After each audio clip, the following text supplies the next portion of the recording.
Olá, sou a Dívia Carvalho e este é o quadro Me Conte a Tua História. Hoje eu trago um testemunho maravilhoso do filho da Ana Paula. Um testemunho de cura, milagre. Você está chegando agora no meu canal e ainda não é inscrito, por favor se inscreva, deixa seu comentário, deixa seu like e não esqueça de ativar o sininho para que você não perca nenhuma notificação. E desde já eu quero agradecer a Ana Paula por ter nos enviado esse testemunho do seu filho. Testemunho, olha, maravilhoso. Vamos lá esse testemunho.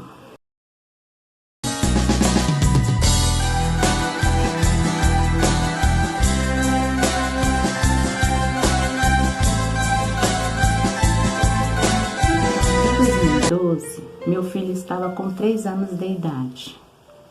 E certa madrugada, ele estava gemendo. Me levantei e fui em direção onde ele dormia sem acender as luzes. Chegando perto, toquei nele e percebi que logo estava com febre. Imediatamente acendi a luz para pegar o remédio que ele costumava tomar quando tinha febre. Eu nem mesmo medi, pois conhecia sua temperatura e sabia quando estava febril e quando ele estava com febre. E naquele momento ele estava queimando em febre. Peguei o remédio para dar a ele e quando me aproximei, percebi algo diferente. Ele estava com o lado direito da bochecha inchado, como se estivesse um limão em sua boca. Vesti-o imediatamente e também me troquei e fui direto para o hospital, em Boimirim. Não demorou muito para sermos atendidos e quando o médico analisou, logo pediu um exame de sangue. Ficamos aguardando, parecia que aquele resultado não chegava nunca. Mas eu estava tranquila. Acreditava que o médico diria que foi uma picada de algum inseto e iria passar um antialérgico e pronto. Mas não foi bem assim. O resultado do exame saiu e apresentou uma infecção séria em seu sangue e uma celulite facial. Imediatamente foi pedido sua internação. Deixei-o com uma pessoa e fui à minha casa buscar algumas roupas. Afinal, eu não tinha ideia de quanto tempo nós ficaríamos ali. Quando estava em casa, recebi uma ligação dizendo que ele havia piorado. Saí rápido e nesse momento minha preocupação já estava nas alturas. Medo do desconhecido, incerteza do que seria aquilo, enfim. Voltei para o hospital e ele estava mais inchado, seu rosto havia crescido devido àquele caroço. Foi-se passando o tempo e ele só piorava. Seu corpo começou a reter todo o líquido introduzido, além do que ele digeria. Com isto, ele começou a inchar, quase dobrando de peso em apenas 3 dias. Naquele período, o médico responsável já não sabia mais o que fazer, qual remédio prescrever. Afinal, o seu corpo simplesmente não reagia, absolutamente nada. Eu já estava aflita. As auxiliares de enfermagem e as enfermeiras que entravam já não tinham mais o mesmo olhar quando entrava para medicá-lo. Já não sorria como antes e não conseguiam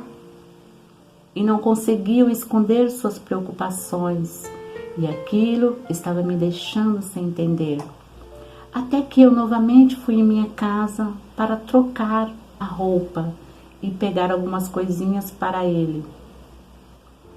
E recebi outra ligação, onde me informaram que o médico havia o desenganado. Como assim desenganado? Eu disse. Ele não pode. Quer saber? Vou para aí e não saio mais. Afinal, toda vez que saio, me informam só piora dele. Eu disse com o coração já partido. Naquele momento, meu chão havia se abrido e eu não tinha ideia de como cheguei no hospital, quanto tempo gastei, ou se consegui pegar tudo que havia ido pegar, pois nada mais me importava para mim do que estar ao lado dele, em meu colo. Eu sentia como se fosse conseguir salvá-lo, como se eu fosse conseguir trazer para ele a vida, mudar aquele diagnóstico, até então avassalador para mim e para quem realmente amava meu filho, para quem se importava com ele e estava interessado em sua recuperação. Mas eu, como mãe, já não conseguia mais conversar, já não conseguia mais sorrir. É como se eu estivesse entalada a todo tempo. Meu olhar, me recordo, que era um pedido de socorro. É como se eu olhasse para as pessoas e com isso eu gritasse: me ajuda. Eu me recusava a acreditar que ele iria morrer. Segundo o doutor, ele não estava reagindo e o inchaço iria chegar até o coração ou até o cérebro. Onde chegasse primeiro, ele viria a óbito. Segundo o médico, não tinha uma previsão, mas que não iria demorar. Realmente, eu imaginava isso. Afinal, em 3 dias, ele dobrou de peso. Seu rosto, de tão inchado, já não permitia mais que seus olhinhos se abrissem. Ele já não enxergava mais. Suas roupas já não cabiam mais. A sorte é que eu havia guardado algumas roupas que eram grandes nele e foram usadas nesse período. Eu já não sabia a quem recorrer. Afinal, a pessoa que estava ali e poderia ou devia dizer que meu filho não estava tão mal, que o processo era lento mesmo, mas ele iria reagir. Foi a pessoa que desenganou e disse: ele vai morrer. Naquele momento, sentada naquela poltrona que ficava ao lado do seu leito, ali estava eu, com ele no colo. Já não conseguia mais olhar em seu rosto. Era um rostinho tão lindo, tão sorridente e cheio de vida. Agora estava ali, todo inchado, avermelhado e deformado. Sentada ali, fiz-o dormir. E quando ele dormiu,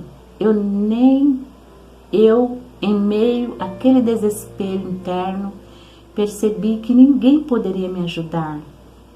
Então, comecei a falar com alguém que eu sabia que sim, que poderia fazer algo por mim. Ele poderia me devolver o meu filho, poderia me tirar daquela situação sem fim. Comecei a falar com ele, com Deus, o Deus dos deuses, o Senhor dos senhores, conhecendo todos os milagres que a Bíblia relata que Jesus já havia realizado. Eu sabia que ele poderia realizar mais um, pois nunca duvidei do seu poder. A questão era se ele iria querer devolver meu filho para mim, se ele ia querer curar meu filho. Minha dúvida era: por que ele faria aquilo para mim? O que eu poderia fazer para chamar sua atenção? Direcionar seu olhar para aquele quarto de hospital e ouvir a mim, uma mera pecadora e sem forças nenhuma. Ainda com meu filho no colo, eu comecei a chorar e implorar a Ele, ao Senhor Jesus, ao Deus Todo-Poderoso, e comecei a perguntar a ele o que eu poderia fazer para que me devolvesse meu filho, para que ele não entrasse em óbito. O que eu poderia dar a ele em troca? O que ele queria de mim? O que eu poderia lhe dar? A esta altura, eu daria qualquer coisa, até mesmo um dedo meu, se necessário, um rim ou algo assim. Meu desespero era muito grande, mas eu não demonstrava para ninguém, não falava nada. Ser pelo olhar. Foi um período onde fiquei mais calada em toda a minha vida, com a mente a mil, pensando mil possibilidades.